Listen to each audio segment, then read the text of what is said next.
Hey gang, Sean the Good Dog with TGD's AMA, and this one is asking, do you use prong and e-collar for your own personal dogs? So, it's a good question. So for my own personal dogs, many of them have passed in the last couple of years. So all that's left is Manny. And Manny doesn't really go on walks. You go on walk, he's definitely on a prong collar. Not on an e-collar. He's a very mild dog, and he's very lazy, and he can't really be bothered to be very reactive or anything like that. He's a very good dog on walks, and he's very easy. So we walk him on a prong collar. He's a big dog, so we want to make sure we always have control and safety and ease of communication. If he was a reactive dog or had issues with that, then we would definitely have an e-collar on him. For my old clan, my old group, my old gang, they all worked on prong collar solo to work through their reactivity stuff for walks, because that was all I knew back in the day was prong collar stuff. I didn't have any e-collar experience. So we only did prong and worked through all the reactivity that way. Later, I e-collar trained them, but just for off-leash work, just so I would have an immaculate recall and sit and down and place and all that stuff and control at a distance and not needing a leash. So that's my guys. But for clients, I'm a dog trainer, right? So like I'm able to do certain things and read certain things and be able to maybe perhaps bend some rules, because I can see things in dogs typically before owners would see them.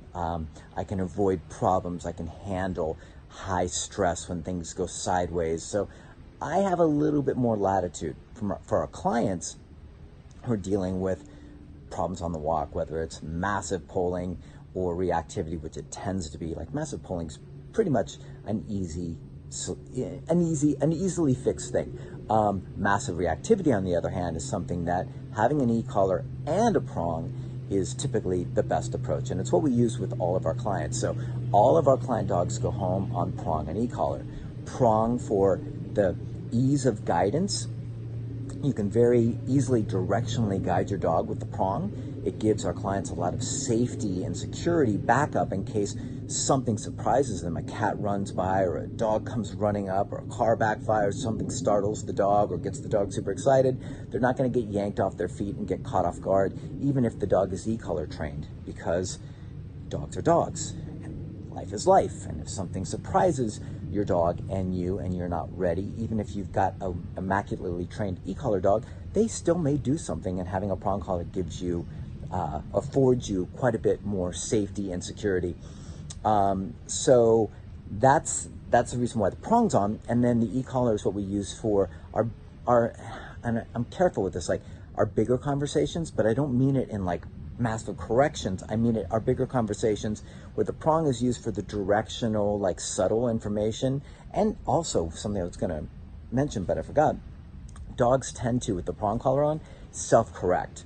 And people may say, well, that's lazy and that's not a well-trained dog. Bullshit. So if the dog's got a prong collar on, they typically do less like pulling around, trying to like snark stuff off the ground, or like sneak in a sniff to a bush or things like that. The prong collar is just a little reminder of like, do your best, mind your manners. So that's another benefit of it. The e-collar for the bigger conversations, what I mean by that is that the e-collar is what we use for position.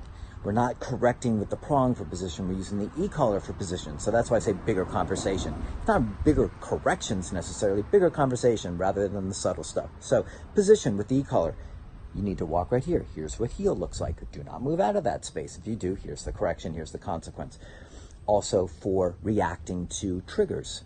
Dogs, cats, bikes, skateboards, people, horses, whatever it is, the e-collar affords the correction for loading up that process that is the beginning stages of what ultimately leads to a big reaction, explosion, etc. So we use the e-collar for correcting for position for heel, and the e-collar for correcting for staring, alerting, targeting, loading up, and getting into a negative space. So that's our bigger conversation stuff that we use the e-collar for, and then the prong is there for the things I mentioned prior. So we use them in conjunction, and they make for fantastic walks. A lot of people like hem and haw, so much gear and not a properly trained dog if you need all that gear. Bullshit. It's the safest, most comfortable, relaxing, enjoyable way for our clients to walk their dogs, and that's what we're shooting for. So anyways, hope that helps, and talk to you guys soon.